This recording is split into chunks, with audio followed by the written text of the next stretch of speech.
세계 최초로 휴대전화를 만든 회사가 있습니다. 근데 휴대전화를 발명한 이 회사가 휴대전화 때문에 망했습니다. 1973년에 세계 최초로 거리에서 무선 통화를 했고, 폴더폰이라는 개념 자체를 만들어냈고, 레이저라는 폰 하나로 1억 2천만 대를 팔면서 미국 시장 절반을 먹었던 회사예요. 그런데 아이폰이 나오고 5년 만에 구글한테 125억 달러에 팔렸다가 2년 뒤에 중국 회사한테 29억 달러에 다시 팔렸습니다. 125억 달러짜리가 29억 달러가 된 거예요. 4분의 1 토막이 난 거죠. 휴대전화의 시조세가 스마트폰 시대에는 왜 이렇게 됐을까요? 오늘은 하드웨어의 제왕이 소프트웨어 전쟁에서 무너진 이야기, 모토로라의 몰락에 대해 이야기해 보겠습니다.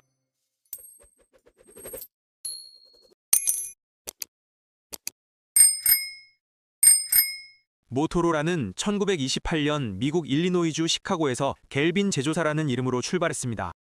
처음에는 라디오를 만들었고 이후 무전기와 통신 장비로 사업을 넓혀갔죠. 제2차 세계대전 때 미군의 무전기를 납품하면서 크게 성장했고, 통신 기술에서는 세계 최고 수준의 회사가 됐습니다. 그리고 1973년 역사적인 순간이 찾아옵니다. 모토로라 엔지니어 마틴 쿠퍼가 뉴욕 맨해튼 거리에서 세계 최초의 휴대전화 다이나텍으로 통화를 한 거예요.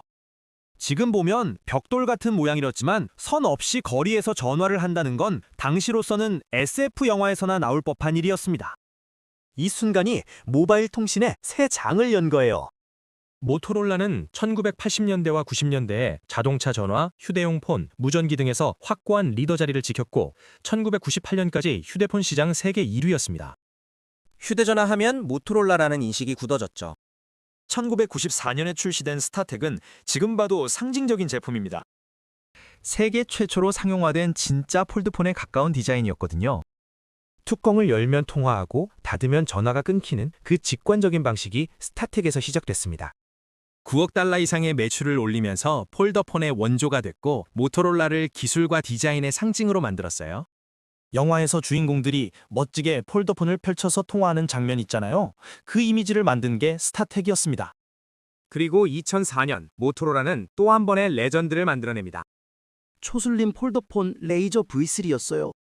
두께가 13.9mm밖에 안 되는 메탈 바디에 얇은 키패드, 세련된 디자인까지 갖춘 제품이었죠.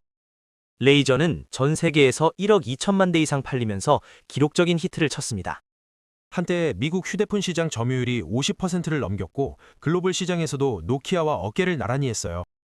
레이저를 들고 다니면 부러움의 대상이었던 시절이 있었습니다. 그런데 바로 이 레이저의 성공이 몰락의 씨앗이 됩니다. 레이저가 너무 잘 팔리니까 모토로라 경영진은 우리는 여전히 잘하고 있다고 확신했거든요. 다음 단계의 혁신을 준비하기보다 기존 제품군을 확장하는 데 집중했습니다. 레이저 파생 모델을 쏟아내면서 더 많이, 더 싸게 파는 전략을 택했죠. 레이저의 고급 이미지와 높은 가격을 빨리 포기하고 중저가 모델로 넓게 퍼뜨리면서 수익성과 브랜드 파워를 동시에 깎아먹었습니다. 업계 분석에 따르면 레이저 1억 3천만 대 판매는 단기 매출은 키웠지만 장기적으로는 브랜드 피로도와 가격이나 압박을 키웠다고 해요. 프리미엄 제품으로 희소성을 유지했어야 했는데 너무 많이 풀어버린 거죠. 마치 명품 브랜드가 갑자기 대량 생산으로 싸게 파는 것과 비슷한 효과였습니다.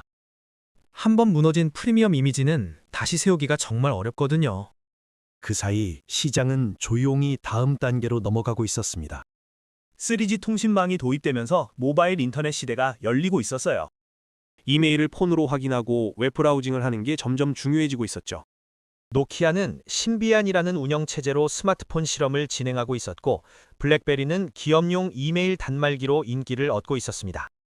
그리고 2007년 애플이 아이폰을 내놓으면서 모든 게 바뀝니다. 아이폰은 전화와 인터넷과 아이팟을 하나로 통합한 완전히 새로운 기기였어요.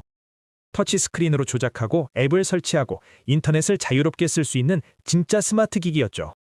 같은 해에 구글은 안드로이드를 인수해서 스마트폰 생태계 구축을 시작했습니다. 세상이 피처폰에서 스마트폰으로 넘어가고 있었는데 모토로라는 이 흐름에서 뒤처졌어요.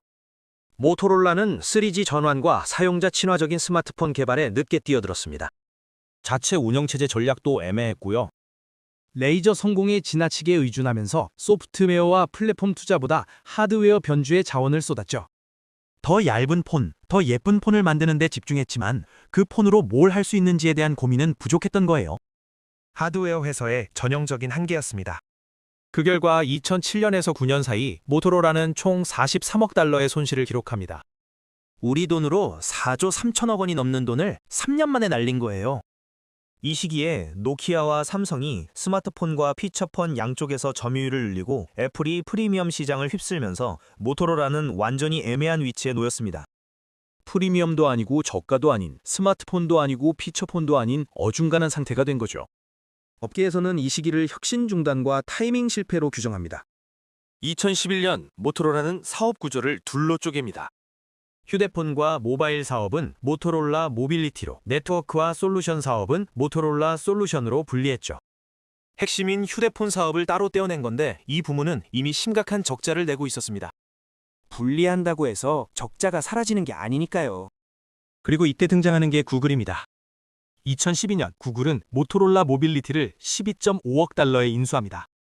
당시 업계는 왜 구글이 모토로라를 샀는지 분석했는데요. 결론은 특허였습니다. 모토롤라가 보유한 1만 7천여 건의 방대한 특허를 확보해서 안드로이드 특허 전쟁에서 방어막을 만들겠다는 거였죠. 당시 애플과 삼성, 구글과 마이크로소프트 사이에서 치열한 특허 소송전이 벌어지고 있었거든요. 구글은 모토롤라 특허로 삼성, HTC, LG 같은 안드로이드 파트너들을 방어하면서 애플이나 마이크로소프트와의 소송에서도 우위를 노렸습니다. 하지만 인수 후에도 모토로라의 실적은 개선되지 않았어요. 구글 인수 이후 2012년에서 2013년 동안 모토로라 모빌리티는 누적 20억 달러에 가까운 적자를 기록했습니다. 직원 수는 2만 명에서 3,800명 수준으로 줄었고요. 구글은 모토로라를 활용해서 넥서스 같은 레퍼런스 폰을 만들고 싶었지만 삼성이나 LG나 HTC 같은 기존 안드로이드 파트너들과의 관계를 고려해서 과감하게 밀어주지 못했습니다. 구글이 모토롤라만 밀어주면 다른 파트너들이 반발할 수 있으니까요.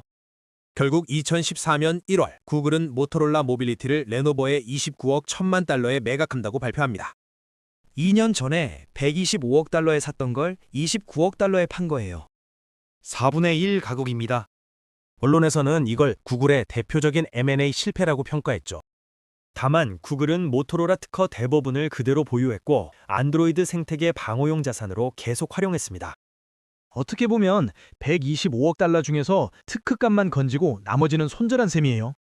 레노버 입장에서는 좋은 기회였습니다. 미국과 유럽 시장의 진출에 교두보를 마련한 거니까요. 레노버는 이미 IBM의 PC와 서버 부문을 인수한 적이 있었는데 모토롤라까지 인수하면서 중국 기업의 글로벌 브랜드 흡수 전략을 이어갔습니다.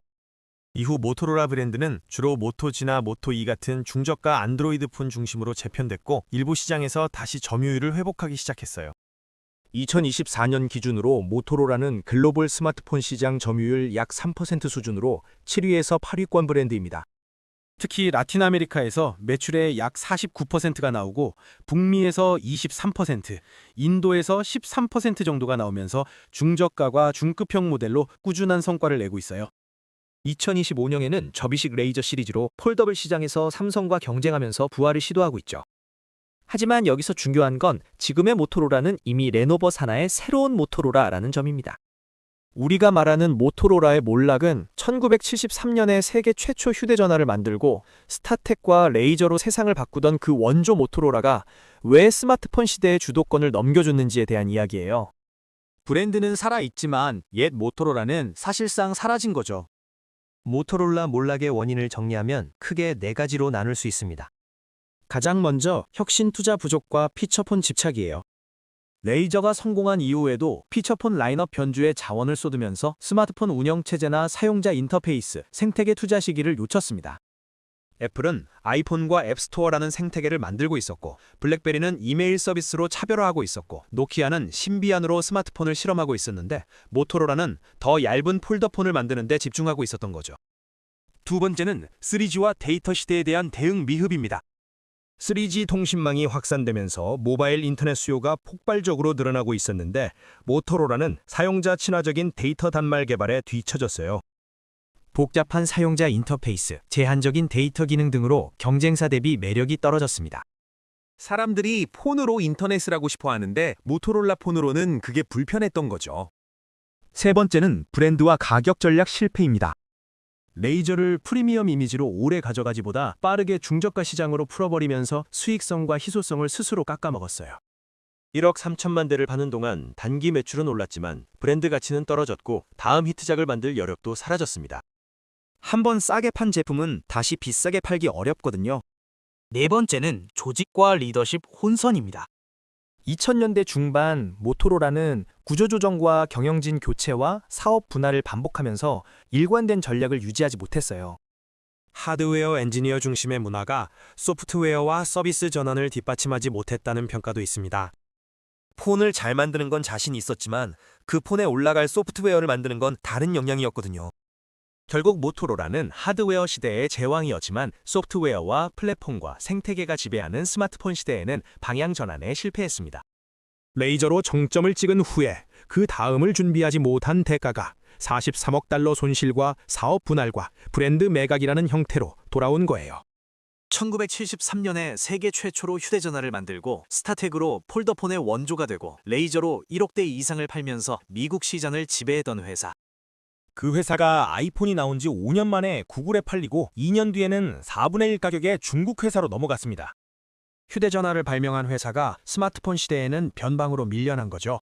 모토로라의 몰락은 아무리 위대한 혁신을 했던 회사도 다음 혁신을 준비하지 않으면 순식간에 사라질 수 있다는 걸 보여주는 이야기입니다.